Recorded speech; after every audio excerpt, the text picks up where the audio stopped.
ഇതിലിപ്പോ കഴിഞ്ഞ ദിവസം വന്ന ഒരു വ്യത്യാസം, ഒരു വലിയ ഡിഫറൻസ്. ഒരേ സിസ്റ്റമാണ് കളിച്ചെങ്കിലും ആ ഹോൾഡ് ചെയ്യുന്നത് നേരത്തെ റോബർട്ട്സൺ ബാക്കിൽ ഹോൾഡ് ചെയ്ത് നിൽക്കുകയായിരുന്നു, അല്ലെങ്കിൽ കേർക്കസ് ബാക്കിൽ നിൽക്കുകയായിരുന്നു. ഇതിൽ നേരെ തിരിച്ച് മിഡ്ഫീൽഡേഴ്സ് ബാക്കിൽ ഹോൾഡ് ചെയ്ത് നിൽക്കുന്ന രീതിയിലും വിംഗ് ബാക്സ് അല്ലെങ്കിൽ ഫുൾ ബാക്സ് കയറി പോകുന്ന രീതിയിലും അപ്പൊ കൺട്രോൾ മിഡ്ഫീൽഡിലേക്ക് ആക്കി. മറ്റേത് മിഡ്ഫീൽഡിൽ ആരും ഇല്ലാത്ത അവസ്ഥയായിരുന്നു. ഇപ്പൊ അത് മാറ്റി. ഒരേ ഫോർമേഷൻ തന്നെ, സ്റ്റൈൽ തന്നെ, അതിൽ ചെറിയ വ്യത്യാസം വരുത്തി പ്ലേസ്. അത് തന്നെ വലിയ വ്യത്യാസം വന്നു. അതിപ്പോ ഈ റോബർട്ട്സൺ ആയതുകൊണ്ട് മാത്രമല്ല, ഇനിയിപ്പോ ആ റോബർട്ട്സിന്റെ ഭാഗത്ത് ഇതേ സിസ്റ്റത്തിൽ കേർക്കസ് കളിച്ചാലും ഇതുപോലെ കളിക്കാൻ പറ്റും കേർക്കസിന്. കാരണം ഫ്രീഡം കൊടുക്കുകയാണ് അവിടെ. അപ്പൊ ഞാൻ പറയുന്നത് ഈ പറഞ്ഞ സിസ്റ്റത്തില് പഴയ പ്ലേയേഴ്സ് തന്നെ വേണം നിർബന്ധമൊന്നുമില്ല. ഇങ്ങനെ കളിച്ചു തുടങ്ങുകയാണെങ്കിൽ പുതിയ പ്ലേയേഴ്സിന് വെച്ചിട്ടും ഇത് ചെയ്യാൻ പറ്റും. അങ്ങനെ പറ്റുന്ന ഒരു സിസ്റ്റം തന്നെയാണ്.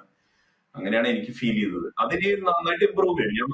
ഞാൻ പറഞ്ഞല്ലോ, നമ്മൾ ആ പുതിയ സിസ്റ്റം കണ്ടിന്യൂസ് ആയിട്ട് അത് തന്നെ കളിച്ച് അതില് കംഫർട്ടബിൾ ആയി തുടങ്ങി പ്ലേയേഴ്സ്. ഞാനതാ പറഞ്ഞു, നമ്മള് ഒരു പുതിയ സിസ്റ്റം കൊണ്ടുവരുമ്പോ ഒരു ആദ്യത്തെ ഒരു ഇതിൽ തന്നെ പെട്ടെന്ന് അങ്ങോട്ട് നടന്നു വരില്ല. അത് പതുക്കെ ഇങ്ങനെ അതിന്റെ ഒരു സമയമുണ്ട്.